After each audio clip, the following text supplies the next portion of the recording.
Welcome. In this session, we'll explore a single artificial neuron with multiple data vectors.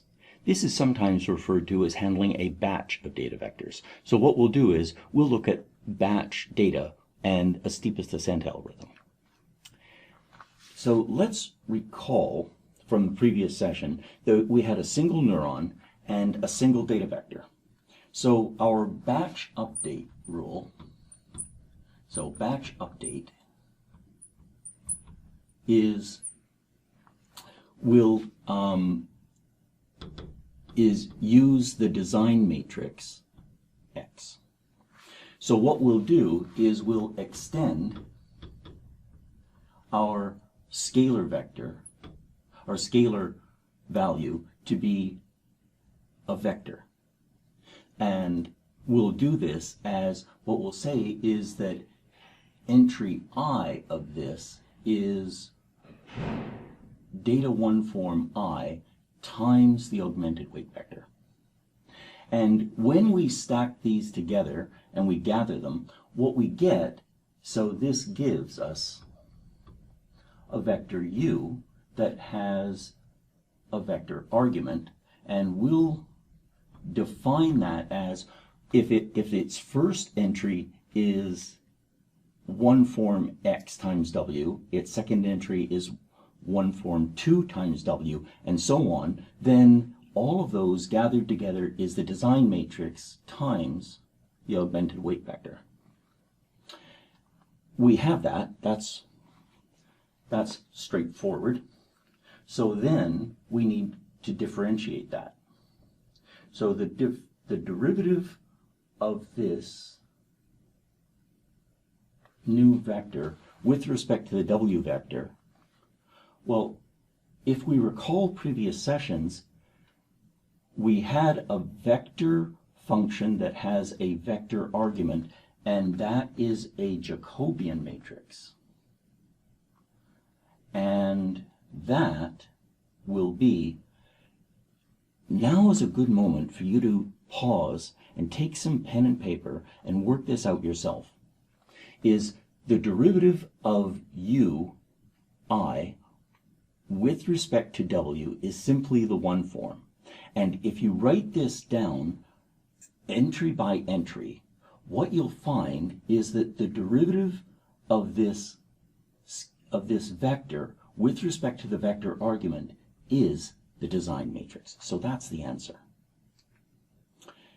And now what we'll do is we'll say that activation function I of the ith scalar, we will define that as being the whatever activation function we're using on that ith scalar. So we're going to hold this activation function constant, which makes sense because we're looking at a single neuron, and each one of these UIs represent a computation with an augmented weight vector of a different data vector that the user is providing us. And now we have to differentiate this. So the derivative of this vector function with respect to the weight vector is another Jacobian. And this Jacobian it actually has a very nice structure.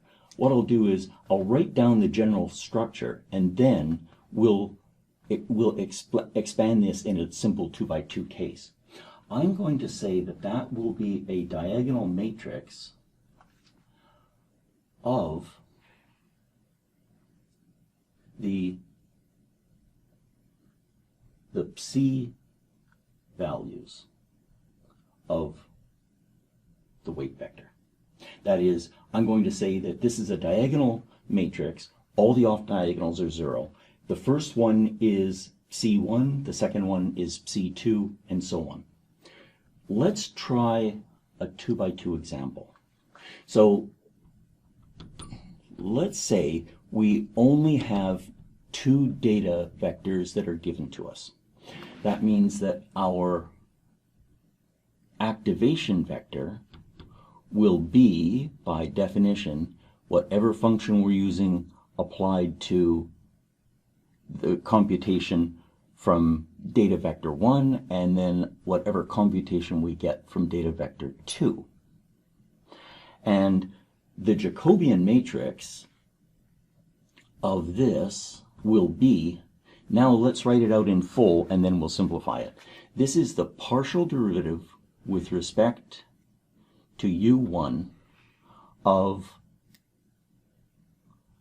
this phi of u1, right? So we were finding the gradient of this. So the gradient of this is, we first do it with respect to u1, and then we do it with respect to u2 of phi of u1. Then we take the one form of this, and that is the partial derivative with respect to 1 of the function of u2, and then the partial derivative with respect to u2 of the function with respect to u2. And when we do this, we see, well, the partial derivative of phi of u1 with respect to u1 is whatever, depending on the activation function, that'll be c of u1. And then the partial derivative with respect to u2 of something that doesn't mention u2 has to be 0. The partial derivative of with respect to u1 of something that doesn't mention u1 has to be 0. And the partial derivative with respect to u2 of this is whatever we pull that out from whatever activation function we need. And we can extend this by mathematical induction. So now, what does our gradient 1 form look like? Well, what it looks like in this case is the batch gradient. So the gradient of our objective with respect to the augmented weight vector is, let's write it out as we did in the previous session, and we'll put arrows now because these are vector terms. That's the partial derivative of f. Now that's with respect to the residual vector. And then the partial derivative of the residual vector with respect to the activation vector, the partial derivative of the activation vector with respect to the linear computation, the partial derivative of the linear computation with respect to the augmented weight vector. And that will be, now is a good moment for you to take the results of the previous session and do these vectorizations yourself. So that will be, I get the negative of, we take the residual transpose of W and multiply that by this Jacobian of the activation function evaluated at that augmented weight vector, and then the partial derivative of u with respect to W is our design matrix. And let's check our terms here. So this is a matrix, this is a matrix, they have the same, this is an m by m matrix, this is an m by n plus 1, so this is m by n plus 1, and so this is a matrix, and then this is a transpose of a vector, so this has the shape of a 1 form, and so it's a 1 form times a matrix is a 1 form, which is just what we expect. So this is how we can write it using linear algebra. Now, what we'll observe is that this is computationally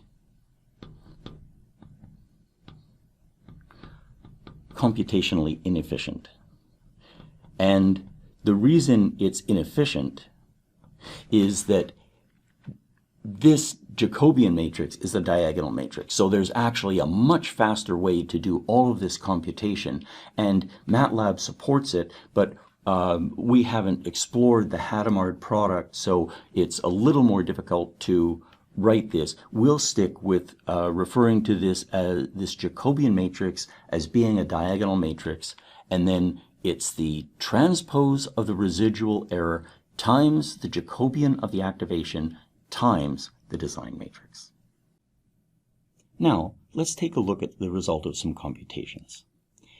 You should recall from previous courses Fisher's iris data. So this is the iris flower, and the petal data was collected on the Gaspé Peninsula by Ronald Fisher and an associate in 1936.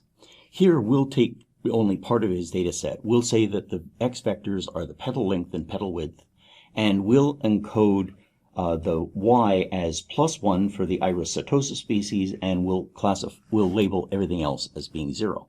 And when we do that, what we see is that the labels here, the labels are, this is the iris setosa, this is everything that's not iris setosa, here is the petal length, here is the petal width, and we can see that these are approximately 2 bunches. And I say approximately because there's a bit of a little problem over here, but that's something that we're going to have to handle in our data. So now what I did was I coded the batch steepest descent in MATLAB and used a fixed learning parameter. So this was a fixed step size steepest descent. I used a learning parameter of 0.03, and the result was an optimal linear classification. So we can see that what this did, using a sigmoid activation function, was that it correctly classified 100%. And we see that this is just barely on one side of the separating hyperplane, and this is just barely on the other side, and then the other data are all comfortably spaced away from the separating hyperplane.